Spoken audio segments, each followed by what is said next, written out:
Asante Mheshimiwa Spika. Ni mbunge wa jimbo la Nkasi Kaskazini. Hivi nani huyo? Samahani sana Mheshimiwa. Naona wamekosea hawa waandishi hapa na mimi sikufikiri vizuri. Mheshimiwa Aida Joseph Kenani, mbunge wa jimbo la Nkasi Kaskazini. Nakushukuru sana Mheshimiwa Spika kunipatia nafasi niweze kumuuliza swali Mheshimiwa Waziri Mkuu.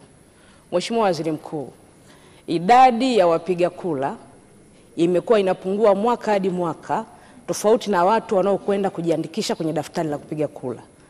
Kwa mfano, mwaka 2010 kati ya waliojiandikisha walioenda kupiga kura ni 42.7.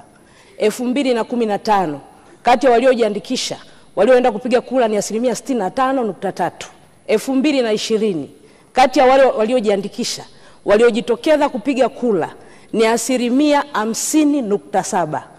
Yote hiyo imetokana na sababu mbalimbali ikiwemo na wananchi kupoteza imani kwa vyombo vinavyoandaa uchaguzi na vinavyosimamia uchaguzi. Mheshimiwa Waziri Mkuu, mwaka huu ni mwaka wa uchaguzi wa rais, wa bunge na madiwani.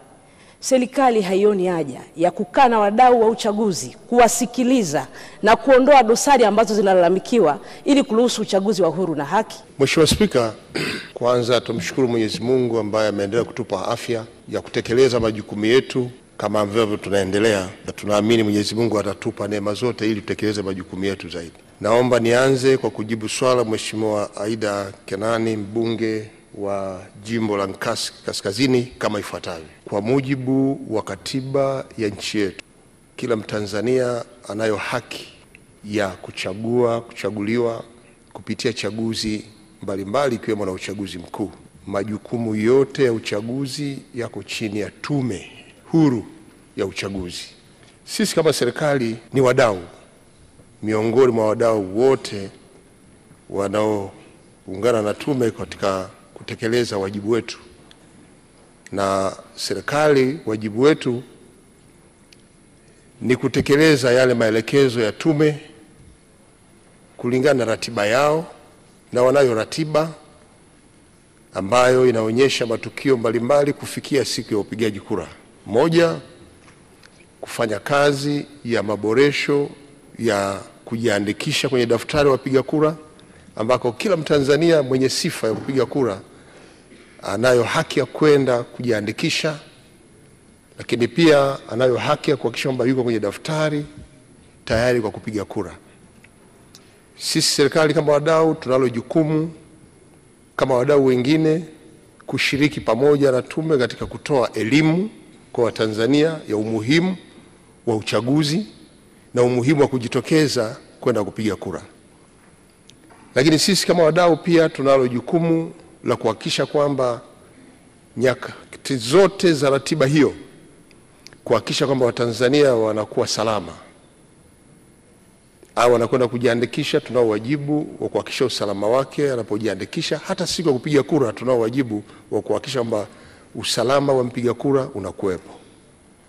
Lakini pia tunalo jukumu la kuhakikisha kuwa tunahamasisha Watanzania kujitokeza kwa wingi kutoka kujiandikisha, kuhakiki mpaka siku ya kupiga kura, ili kila mmoja atumie nafasi yake ya kidemokrasia ya kupiga kura, kwa maana ya kuchagua kiongozi ambaye anaamini atamletea maendeleo kwenye maeneo yake.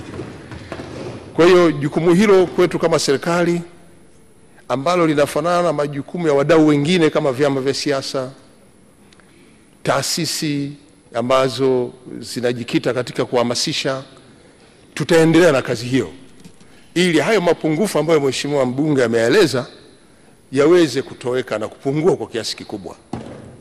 Kwa hiyo niwataka niwahakikishie na nitumie nafasi kuhamasisha Watanzania kwamba mwaka huu 2025 ni mwaka wa uchaguzi mkuu, ambako wale wote wenye sifa kupiga kura ni wakati wetu kwenda kuchagua rais, wabunge na madiwani kwenye maeneo yetu.